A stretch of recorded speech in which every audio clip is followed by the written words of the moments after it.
Hello everyone, I've just closed my rings there, so there you go, Okay. all set for the day. You ready? I'm ready. You start? I will be starting. Thanks for, that's my pen there, just grab that. Thanks for coming out everybody tonight. Thanks for coming out everybody tonight, who can be here and those that can't. You're missing a great venue, the beer is cold, the calamari is perfect. But I won't talk any more about calamari, let's get on with the presentation. We've got a lot to get through, so we'll try and keep it succinct and we'll try and talk slowly but get through it. Thank you. So we are your brand crew, Carlos and myself and Patricia here tonight doing the live stream. We are what are we, Carlos? We're a marketing company who offer no bullshit marketing, and we can literally turn your brand into a custom magnet. There you go. There we go. And that's us. Let's get on with it. So a brand is not a logo. There's so much more to branding than the humble logo on the side of a pen or the logo on your business card. A true brand strategy project is so deep, and the one that we do at Your Brand Crew, we don't actually talk about logos until step 10 of around 14 to 17 steps in that process. We actually, the fact that the logo is literally only 10% of the whole brand strategy. The rest of it, the touchy-feely part of it, is 90%. We're going to head deep into that tonight and have a look and see and find out what the anatomy of a brand is, and you can work out exactly where that logo sits and what else that you should be doing for your brand. And we'll also be looking at some content marketing afterwards with the lovely Carlos here. We'll start off with a short history of branding, because that will help establish where branding come from and how it's evolved throughout the years and where we are now. That will be essential for your business to understand exactly what a brand is. So let's get on with the short history of branding. The term branding came from the Old Norse language, and it was pronounced brander, which literally meant to burn. And it was, in old Viking times, it was referred to as a burning piece of wood. By the 1500s, branding became a part of agriculture, and the branding of cattle by burning that symbol onto the animal to prove the ownership of the product. As you can see, the animal here is owned by Carlos. That's his cow that he has back at home. Skip another couple of hundred years, we're into the 1800s now, and everyday trade starts to go global. Goods are being shipped all over the world, and companies start selling products to a global reach. By the 1870s, those companies started to, I guess, want to differentiate themselves, and their crates that were on the ships going globally, they wanted to look at putting their mark onto those crates so they could stand out from the opposition. It would give them an opportunity to identify and advertise their product and give them a higher value through visual perception. And by 1870, trademark registration became a real thing, and brands were now able to own those names, own those terms and visuals that would then become valuable brand assets that would help differentiate them from the competition, and product branding as well and truly be born by the 1870s. As we move into the 1920s, there was a lot of research and theory done into marketing and branding. We started to look at different, I guess, people looking at how brands actually work as a human element and how people interact with them. There was a book that was produced by Edwin Bernays called Propaganda. It was published, and it helped establish a theory that people's behaviors could actually be changed by associating products with selling ideas to the masses. By the 1960s, this theory had really been taken on board, and it helped fuel and build the advertising industry, and advertising agencies were born. These agencies then started to align emotional over function, and of course, thanks to that, we now have Don Draper, who we all know and love. It's your idol. This continued well into the 1980s, and then a company called Apple, you may have heard of them, They shifted completely away from marketing a product and marketing more on an idea and a lifestyle. They created the fact that brands that attracted people emotionally make a purchase of one of their many products through loyalty and brand love. Branding over marketing was born, and now we see it everywhere in big brands. So now, branding has changed again. It's become more consumer-centric. Brands have taken on human personas, and they now rely on deep emotional connections to engage with buyers. Brands now share beliefs, purposes, personality, and outlook on life with those people that interact with them. Dealing with a brand now is more like dealing with a human. So it's become very complicated.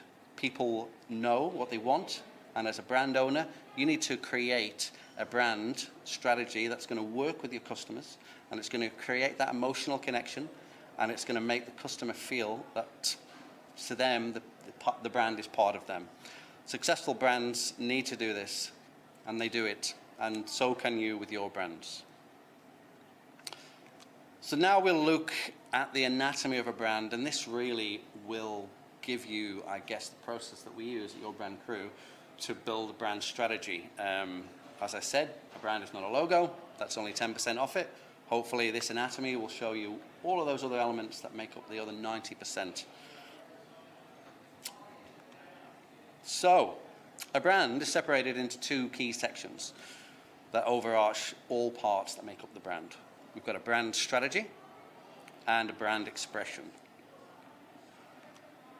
Under the brand strategy, we have got your internal brand. Your internal brand defines what you are as a brand beyond the commercial benefits to the customer, and this essentially is the substance of the whole brand. Part two of that brand strategy is your positioning strategy. This will define what your brand means to your audience. It will be what your brand is remembered for. In the brand expression, the external facing elements of the brand, this is made up of three different parts. We've got the character, the verbal expression, and the visual expression. So the character is critical in how you make that human connection. The verbal expression is what you is how you want to communicate the brand. It's your brand voice and your messaging. And the visual brand, that's where that logo kicks in, 10%. The visual brand is how the brand expresses itself visually through everyday collateral, logos, colors, palettes, etc. So going back over to the internal brand, this really is the DNA of your brand. This is what makes your brand. It is the substance, and it's what forms the human characteristics. The first part is your purpose. Your purpose is the brand believes. It's all what your brand believes. The reason for your brand that it exists. The vision, the second part, is the aspiration of your brand. Where you want to take your brand, where you want to go to. The mission is your commitment to the brand and how it will achieve that vision. And your brand values are how your brand behaves. The positioning strategy, that's broken up into three parts. It really is the core part of the brand strategy. And probably it's the main driver to any success in your brand. This is where your brand positioning comes into mind of the customer, and it's made up of three different sections that influence the whole of the internal and the external brand. First part is your audience. This determines who your brand talks to. It should go into fine detail, and it should have a full and deep understanding of all the personas of your customers. The competition, this is like your audience. What you need to do here is go into a deep look into your competitors and understand them fully, and understand that your current audience potentially already has that relationship with them. So this will allow you to identify any gaps, and it will allow you to, I guess, own a part of the market and help your brand win. And your differentiator, that is absolutely critical to success. This is what we use to ensure that the gaps identified are filled and your brand will be able to stand out in front of your audience and away from your opposition. Over into the brand expression, this is built into three parts: the character, the verbal expression, and the visual expression. And it's all about how you communicate to your customers. This is where your story is told. It's where the words and the images are delivered. And it's where that human connection will start to interact with the customer. So the character is made up of two parts. It's made up of your brand personality and your brand voice. And that's essential in helping to make that human connection. The verbal expression. So that's all about the words that you use to communicate. And it builds a structured framework about how you're going to talk. It's your core message, but it's also all of your other key messages that you have within your brand. And it essentially drives how you're going to communicate your brand to your audience. The brand story, that is essential to deliver that human version of your brand, to engage and allow people to connect. People engage with stories. If you can tell your brand as a story and make it memorable, it's perfect for almost every channel, not just social media, but face-to-face and any other elements of collateral that you may use. And the next part of the verbal is your actual name, your tagline, and your promise. So this is directly tied to the positioning of your brand. Notice that we're already well into the brand at this point, and we're only just talking about the name now.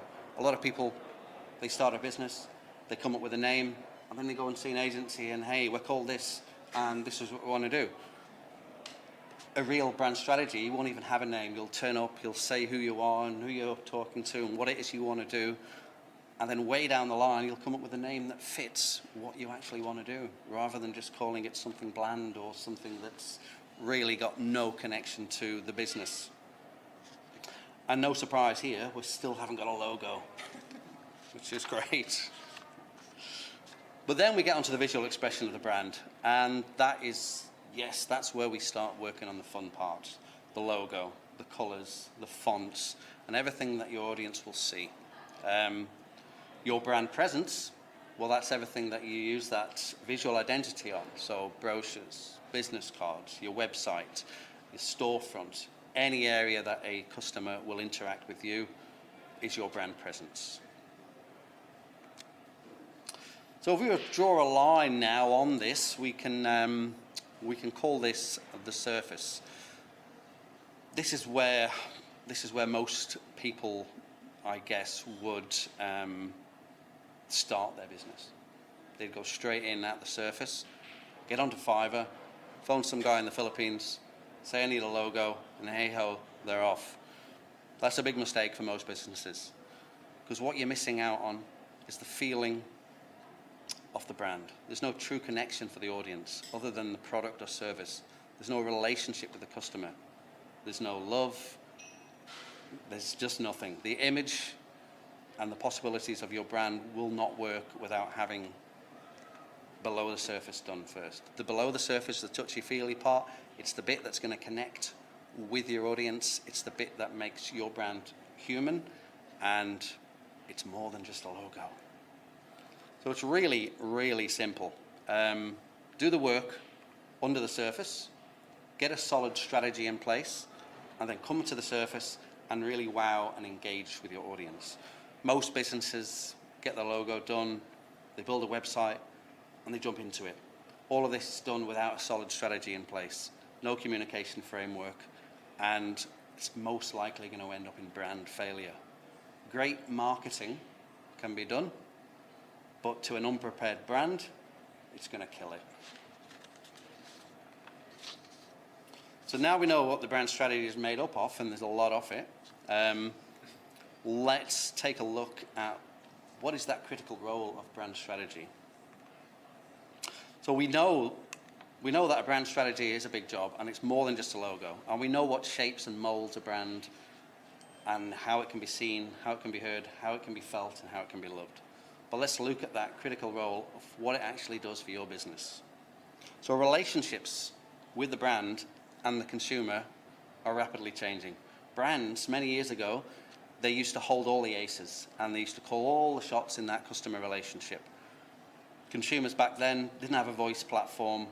They literally did what the brands told them to do. You need to buy this. Yes, we do. Here's my money. But thanks to the internet and social media, the consumer is now holding all the aces in that brand relationship. Consumers are now able to voice their opinions. They're now able to influence brands. Through that collective voice, they talk about brands and products and services. They're online, giving Google reviews, talking about you and your business and your brand. And that can be local, that can be global, depends how big your brand is. People's opinions affect the way others think about your brand and what they spend your money on.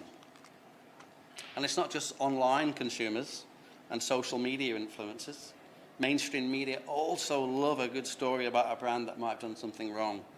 Brands are under the spotlight more and more. Communication within consumers online also makes headlines, which can turn those, local people, national people, into global people. An issue with a brand can be magnified so much more nowadays. So brands have to listen to what consumers want. The more a brand understands and listens to its consumers, the more likely they are to deliver positive results. Building human relationships builds trust, consumer satisfaction, and loyalty. Simple. Engage and deliver a great brand experience. People talk positively. They deliver a poor brand experience, and people will talk negatively. And with the digital world we live in now, negative views are amplified to the millions. A solid brand strategy is important to enable a positive customer relationship. Brands that communicate to an audience a message, a voice, values, purposes, personality, and a story that connects on a human level are more likely to engage positively and help to grow that brand. If you only have a logo, a website, and a Facebook page, you don't have a strategy behind you, then be prepared for customers to chew you up and spit you out. People expect brands to know them, to listen to them, and to understand them. Only brands with a solid strategy can do this and have any chance of success. You have to become more human than yourself for that brand to work. In quite simple, a brand is not a logo. It is your connection with your customers. So let's take a look at some content now. You've done all the brand work, you've got your brand working, you've got your strategy in place. Now you need to make it come alive with some engaging content. Telling that story, showing that pictures. I'm going to hand you over to Carlos now, who's going to bring you through. Wow. And I'll be back in a minute. Wow. Thanks, too. That was a great summary. And look at that. I can't even see without my glasses. That's awesome. Thanks for making the letters so big. That's great. Okay. Content. We need to stop interrupting people. Okay? So we don't like being harassed by people selling us stuff. So we need to become that thing that people are interested in. Therefore, we are not interrupting them. Okay? So this example is fantastic, and I think was the first content creation that I've heard of. That was the Michelin guide. Andrew and Edward Michelin, they were selling, obviously, tires, and they wanted to, in the 1900s, and they wanted to increase the sales. But, how do you increase sales in 1900? I mean, there's the number of cars that are there. So they needed to increase the number of cars moving around. So I thought, okay, how can we do that?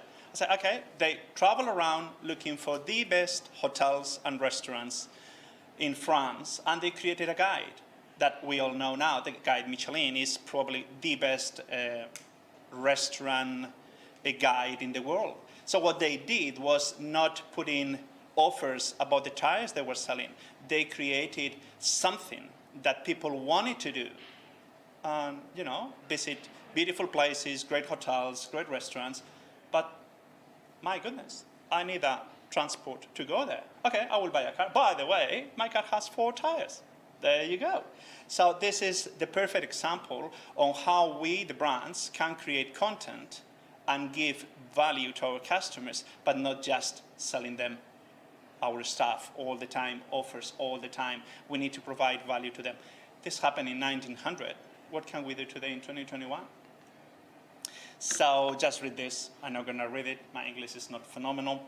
But to create content, we need to do it regularly. And we need to give value to our customers. If not, we're doing just pure advertisement. Okay? So when we add value to them, they are going to start being interested in us. And then we start creating a relationship. And when that relationship keeps growing, if at some point they need our product or services because they have already a relationship with us, they are quite inclined to buy from us. Make sense? I reckon it does. So, Seth Godin, content marketing is the only marketing left. That's it. I reckon Lucas should just finish the presentation here, mate. There's nothing I can say that is going to summarize it. Thank you very much. My pleasure. My pleasure. Questions? Okay.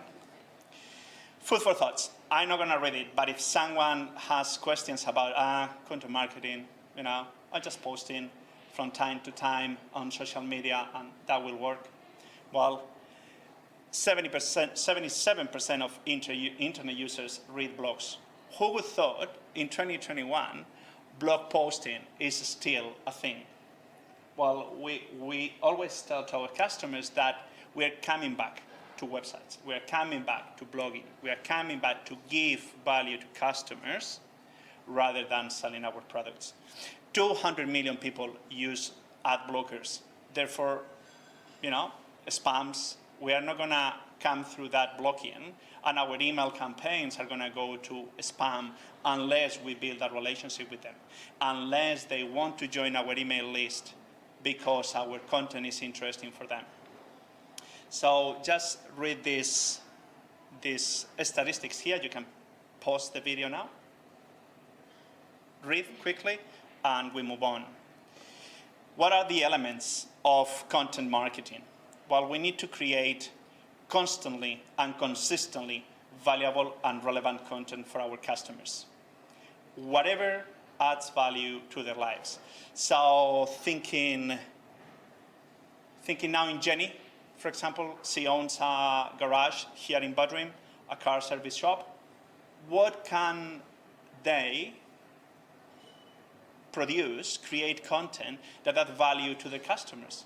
Do you think everybody knows how to change a tire? Well, I know a lot of people that I don't know, and a lot of male included, or how to change the oil, or how to check the pressure. What is the right pressure for my vehicle? It's not the same for a small car than for a van. They could be creating a lot of content that provides real value. So just do that. Stop saying service 99.9 this month. And I don't know, Jenny, if it's the right price, but just making offers all the time, that doesn't make sense. Give me value. And when I need to do something that I can't do myself, which place I'm going to choose? Definitely I will go to see you. So now we have content created.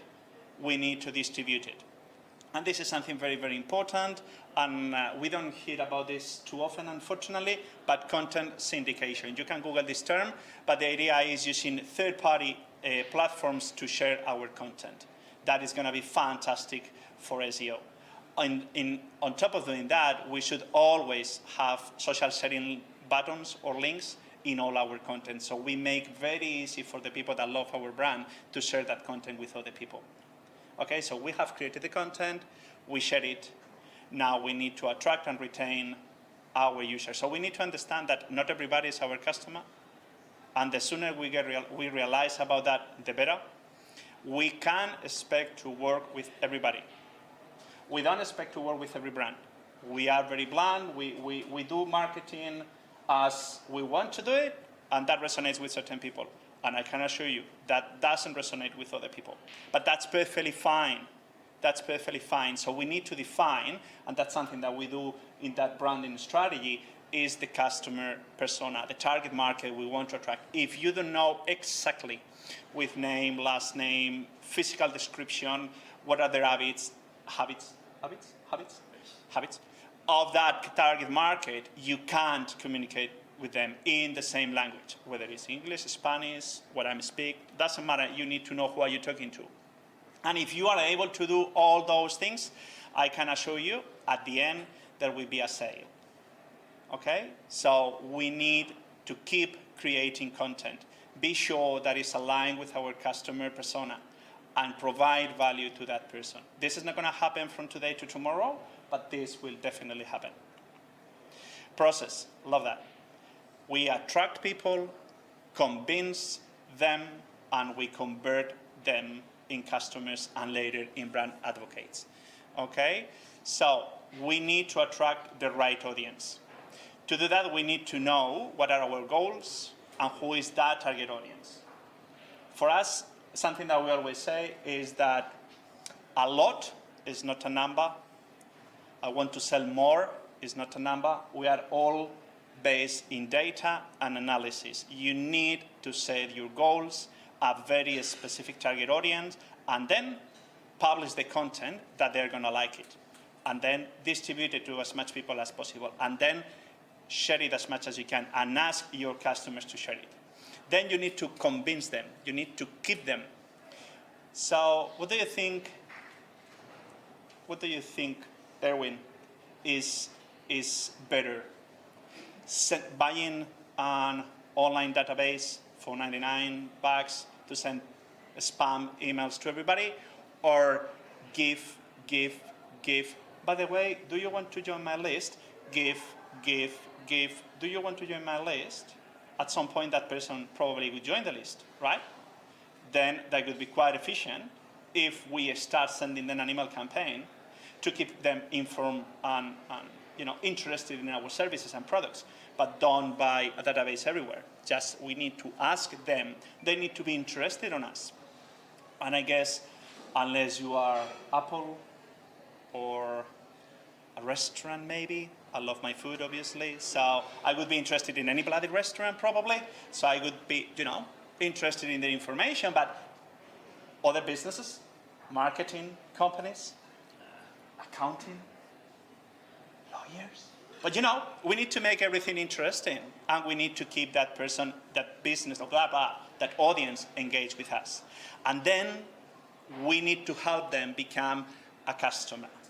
Okay, so when they are engaged, when they really like our content, when they really like our services and products, then we need to help them through the right call to actions to become a customer.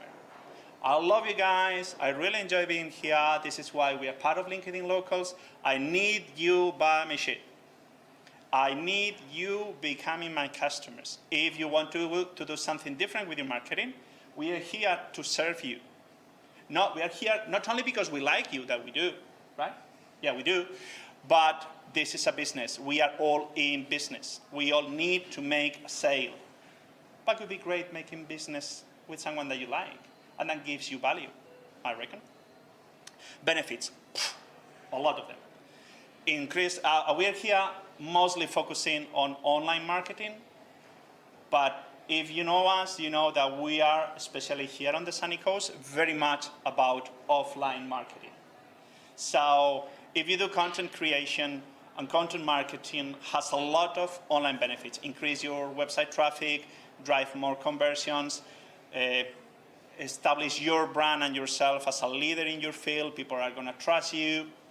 Okay? All those things, you can just read them there. They are fantastic. But why we focus so much in online marketing? Well, it's because before this, we were doing just advertising. Well, we're not, but we weren't. But companies were paying millions of dollars to advertising companies to create super fancy ads. Millions of dollars trying to sell cars or pizzas or whatever. And now a kid in YouTube with their phone can create an outstanding video and promote a product for almost no cost. So why are we focused so much, and why we move from traditional advertisement to more content marketing? Well, traditional advertising was magazine, TV ads, cold calling. Who likes cold calling?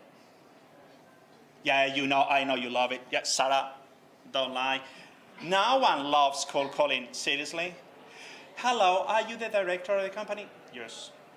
I'm calling you because I'm not interested, thank you. That happens all the time. I think might be the worst business to be on, you know, just being a how I call these people, but doesn't matter.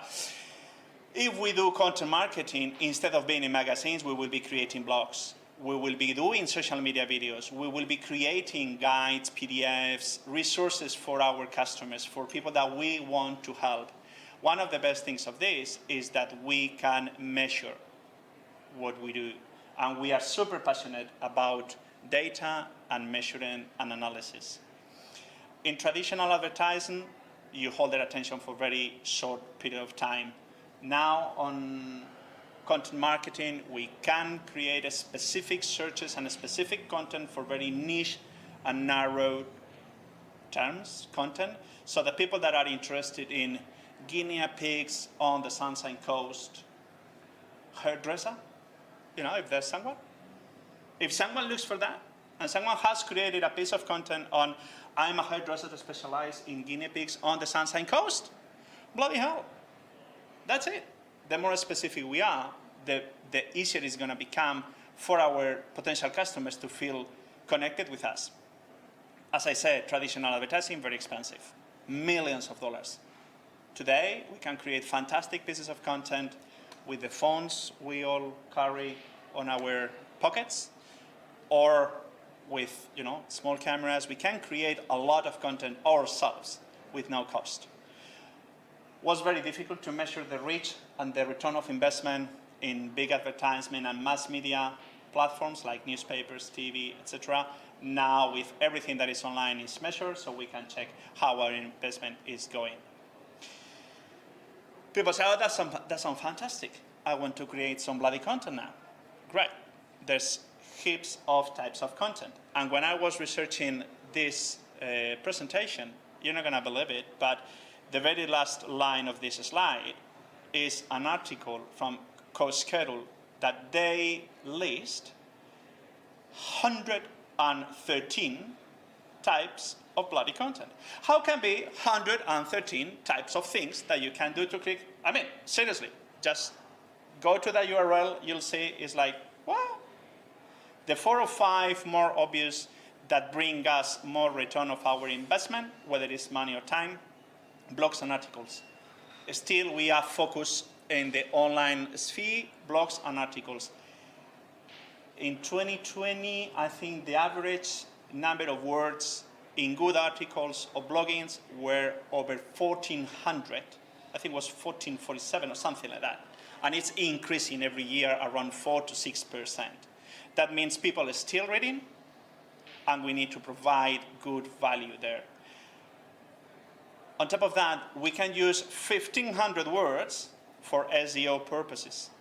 Yeah, there's heaps of articles on the internet how to use blogging for SEO. Is the easiest way of doing SEO. Infographics, I don't understand, but graphics like this one, people just love them. I don't understand. Someone told me the other day, well, not the other day, I think it was a couple of years ago, a good friend, Ashton, told me, mate, if you don't know what to post, you post an infographic, or even better, a photo of a cake. What? Yeah, you post a photo of a cake or a bloody cat. There you go, 1,000 views. I don't know how is your return of investment though, but you will have heaps of views, that's for sure. Email campaigns and newsletter campaigns, email marketing. This is super, super, super, super, super important. People has been saying in the last few years, the money is in the list. And it's for a reason. You need to grow your database. And you need to do something with that bloody list. You need to communicate to them, whether they're customers, or their leads, or they're people that you met in a networking event, you need to communicate to them. And you need to move them from one list to another. And you need to have a clear strategy when you're talking to leads, or when you're talking to customers, or when you're talking to people that they're not your customers anymore. And you might want to know why. Email campaign and newsletters are fantastic. Ebooks, white papers, and case studies are phenomenal, take quite a bit of time and investment to prepare, but they are mostly used as lead magnets. If you don't know what a lead magnet is, look at that in Google, but it's a way to give something to someone in exchange for their email address. So that's the typical thing. You go to a marketing agency website and 5 tips on marketing 2022. Well, we are in 2020, yeah? Well, whatever. 5 tips. Give me your email and download the bloody PDF. There you go. Lead magnet. The better the PDF, the more chances you have to have a good list. If it's not a great PDF, well, people will say, video. What can I say? We are live streaming this event. We are creating video content constantly. I'm always concerned as a videographer. I'm very perfectionist, unfortunately, and I'm always concerned on delivering the best quality possible. Online, 90% of the time, who cares? Record something, take a photo of something, post it. The life of that content online is gonna, if it's on social media, is gonna be less than 24 hours. Okay, so do something. I've been told 2 weeks ago how to use Instagram. I know, but I didn't know how to use Instagram. I didn't know how to do a video on Instagram. Now, Stu and Chrissy told me how to do it. I'm still hating it, but someone needs to do the bloody thing. Do it, it's gonna be awesome. No, but you need to do bloody content. Chrissy, our strategy said, guys, we need to be publishing on Instagram 7 times per week. Are you bloody nuts? I don't have time to edit those videos. No, you don't need to, mate. Just put your phone, record yourself. Why are you not doing a video right now? Phone's over there in your bag. There you go. Well, you carry your phone with you all the time, so you create video. But you can do fantastic videos. Coming back to Jenny and Lance's example before of the garage, they could be creating videos on how to change the oil. They can call us and we will do a video production for them that's gonna look awesome, or they can take the bloody phone and film themselves. Do the video. That's it. And unfortunately, as I said, up to 113. 113, seriously, it's just, okay. How to do it well? Read this bloody list. I'm gonna post here. Perfect. We need to set goals. We need to identify our target customers. Our communication, our content is not for everybody. And if we don't have a goal that we can measure, we don't know if we are reaching our KPIs. So we need to do that. We need to check what we already have as content and how we can repurpose it. So for example, this live streaming that we all enjoy a lot, kind of thing. And now we have like 30 minutes presentation or something. By the way, how are we going time-wise? We are spot on. I don't know what that means, but I'm still talking here.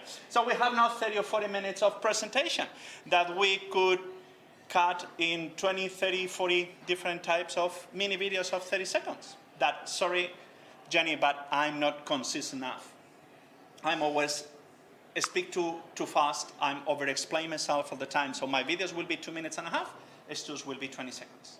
Proper English, whatever I'm speaking. So you have this piece of content. You can chop it up in a lot of small videos to put it on your social media. You can actually go online, pay a transcribe service, and you have now a blog post. Use it. And now you can chop it up, blog post in different email campaign, email sequence, that big piece of content in 7 different emails that you're going to send during 7 weeks. So you already have a lot of content. You just need how to use it properly and repurpose it. Research what others are doing. Unfortunately, we are not going to reinvent the wheel, I can assure you. So what is your main competitor doing? Stu is following this local social media agency that I'm not going to say who they are, but they are quite local here. And he said, have you seen the last video? Have you seen the last video? Have you seen? I don't give a shit. I don't really care, but they are posting every day. And Stuart is looking at them. Sometimes some good ideas come from there, right? So keep posting videos. We will use them for something. If not, generate your own topics. I'm just making all this presentation up. Stuart is super organized. He came with his papers, everything measured, perfect, slow, concise. It's not me. See, the only good thing of what you said, Jenny, is that I'm just me. So there you go. We need to create a distribution plan. You need to know what are you going to do with that content. Something that we really hate is when someone calls, hey guys, can you come to do some photos? Sure. What do you want to do with them? I don't know, I need just some photos. Great. For what? Just for Facebook, you know? Sure. What else? What do you mean what else? Just bloody Facebook? Sure. Okay. So maybe you should talk to someone about what the hell are you doing with your content. You implement and then measure, analyze, change, repeat, repeat, repeat. But as I said, how much time we have? 55. That's awesome. Great. Not all is online, and we love this part. If you know us, you know that we are all about community, and our marketing strategy up to today is 95, 98% network marketing. So not everything is online. And the customers we're working currently, we are encouraging them all to move back to the offline. So people are coming to the events. That's great. We are building relationships. That's great. That's one of the things that we like about LinkedIn Local, is that putting the face to that person that you already know online. But you can start building the relationship. The only thing network marketing has is that you need to be, again, persistent, consistent. Don't join a network group if you're not going to attend the events. It's not going to help you at all. So other ideas: host your own meetups, conference, offer your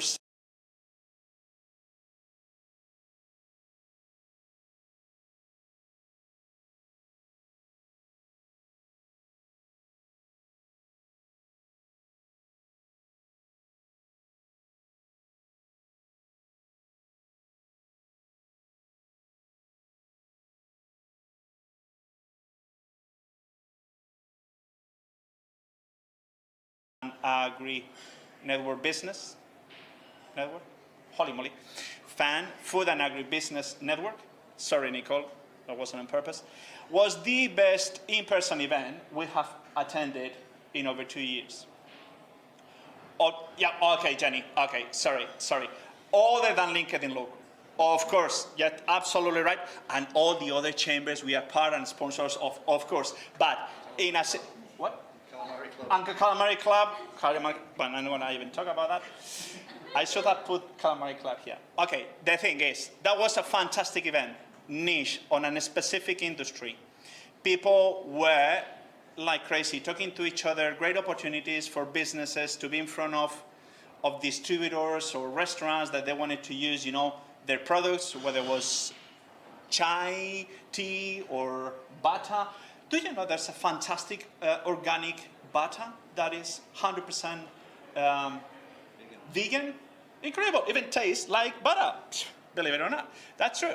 So that was fantastic. They are a huge network group. But if they don't have this in-person event, business won't happen. Or at least won't happen that way. So we need to see what are the opportunities in our industries and in our areas, and make an effort and be there. No one really likes putting ourselves out there, but if we do, something will happen. Stuart loves this. All the marketing collateral we can create: flyers, business cards, posters, pull-up banners. This is where our brand visually expresses itself, but we can use these spaces to create fantastic content and tell different stories. This is very, very cheap, so you don't need to have the same one for 5 years. You can change it every month if you want. It's very, very cheap. Just do it. Public speaking opportunities. Love it, love it. Warm calling. Whoa. Calling. No calling. Calling, warm calling. A huge difference between, hello, are you the director of your company? Yes, I'm not interested. To, hey, Azra, was lovely seeing you yesterday at the LinkedIn Local event. How are you doing? Oh, very well. Did you enjoy Carlos and Stu's presentation? No, that was terrible. But hey, what are we going to do? We were just trapped there, mate. Awesome. Completely agree. They were the worst. But, by the way, do you know who did a great presentation? And you start a bloody conversation with someone that you already met in person on an event. So just keep building those relationships. Something that we are very, very, very, very passionate about as well, and is very important in our marketing strategy, is charities and community work. We support several charities. We are in different committees of different charities, trying to help our local community as much as we can. It's within our core values that we identify in that brand strategy we did, and it's very important for us. The more you give, the more you have in return. That happens. I don't know why, but hey, that really happens. You always can rebrand or rebrand yourself for your packaging, and I'm thinking on Marion, that she has been in business for very, very, very, very long time, and now she has decided, okay, I need to change my brand. She actually said, can you do me a logo? And Stuart said, no, we can do a brand for you. But what is the difference? And we go back to Stuart's presentation, but we did. So rebranding is very, very important, and mailing out. This is awesome. We did for Valentine's Day. We came up with this beautiful campaign. We chose 40 brands that we wanted to work with on the coast, and we designed a beautiful flyer. We handwritten, what was that? A Valentine's card. Valentine's card, yeah. Handwritten. Come. Love your brand. So we wrote, what we did? What did we do? What we did? Well, it was Valentine's Day, Yep. 2021. Yep. And we chose 50 brands that we liked. 40. And we sent them a Valentine's card. And we spoke about love your brand. Love to work with you. And we'd love to work with you. And yeah, we hand wrote the messages in there to make it more personal. And yeah, it was. Well, yeah. the only thing is, if you do that, okay, sorry, Pat, we are now in this frame. No, that's okay, I'm going to stay here then. No, doesn't matter. Well, life, what can I say? The only thing is, if you do something like that, follow up. If you don't follow up, So we tested that theory, and Yeah, we tested the theory. definitely Yeah. did not work because we didn't follow up. so And if then you don't follow up, doesn't matter how awesome is the strategy, Always follow up. follow up, okay? And I reckon that with that would be us. Come here, because Patricia just wanted to kill me because we're moving too much or something. All So, good. So we're on. Are we on? good, Yeah. awesome. I think we finished. How are we going on We've nearly time? finished. So all of those theories, all of those practices, all of those services, products, whatever you want to call them, however when you market it, we can do all of that for you. So if you've got a brand and you want to talk about how you can make that brand work better for you and for your business, give us a call. Let's go and have a coffee, maybe a whiskey if it's like late We're at night. working on that. We're working on a whiskey bar, but for the moment we have two awesome. Yeah, no, it's true. It's about to open in a month's time, he said. Should be soon. But Very in the soon. meantime, Yeah, we've in the got meantime. we've got the Good Place down in Kawana. We'd love to meet you there for a coffee. And round the corner we've got Kai Coffee, who also supply the beans to the Good Place. So Yeah, it's a yeah, bit. it's a little bit. Yeah, I'm not going to say anything there, but Anyway. yeah. So see, I don't know how we to know about the ask brand for as the well. business. I don't know how to ask for the business. Stuart knows how to ask for the business. So either you learn how to do it or you find someone to do it. But come on, guys, this is very simple. We are all in business. We all need business. So let's meet for a coffee. Questions? No? Questions from anyone in the room, or are there any questions posed online? We can just make up one if you want. No? No, come on. It is a true. Wait a second. How many people online? It's ready for most. There was a question about what blogs you can trust. How can you identify a credible blog?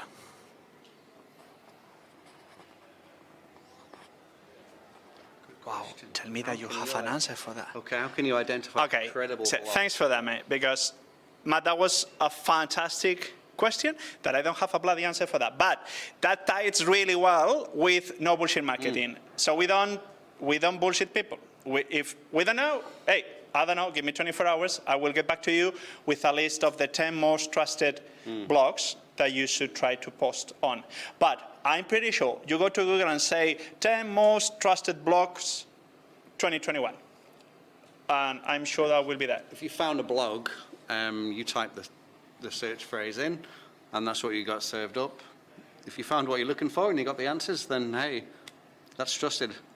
If you think it's not quite right for you and there might be some gaps, find another one. There's plenty of blogs out there. A lot of brands do it, Yeah. and if you don't, Come, you should Jenny. be. So, but thank you. We Thank didn't you. know. Thanks, Jen, Matt. come. We've just got one more question from Cindy. So Cindy's asked, is there a fine line between producing content for the sake of content and actually adding true value? Who was this? Cindy. Cindy, what a great wow. Hi, Cindy. Question. Hello, Cindy. How you doing? Definitely. Create content for the sake of creating content is the worst thing you can ever do. Mm-hmm. We've been having meetings with customers that say, hey guys, you are the third agency. We don't like to call ourselves agency, but you are the third agency we are meeting with. We've been recommended for these two previous agencies to do a video for us. And they quoted us this $1,000, this X $1,000. What do you reckon? After 15 minutes of conversation, we realized that why are you gonna ever want a video if in Google you only appears if you write down your brand or if you have 80 followers on Facebook? So, what the heck? Another reason why, you can create content months, years in advance, as long as it's relevant. You can schedule that to happen for you. So the worst piece of content you can create is, it's Tuesday morning and I'm supposed to write something today, or I'm supposed to do a video. So I better drop everything and think of something really quickly. That's going to be bad content. If you think of what you're going to do next Tuesday and do it this Tuesday, it's probably going to be better, isn't it? Unless it rains. If it rains and you have it scheduled the content, what a beautiful day today in the sunny coast. And it's bloody pouring rain. Well, you know, it's obvious what's scheduled. So just scheduling is super important. We do it. We recommend it to everybody. Just keep an eye on being honest and being transparent all the time. Authentic. How do you say that? Authentic. Authentic. I love your English, mate. That's awesome. Great. Nothing else? Luke, go back to you.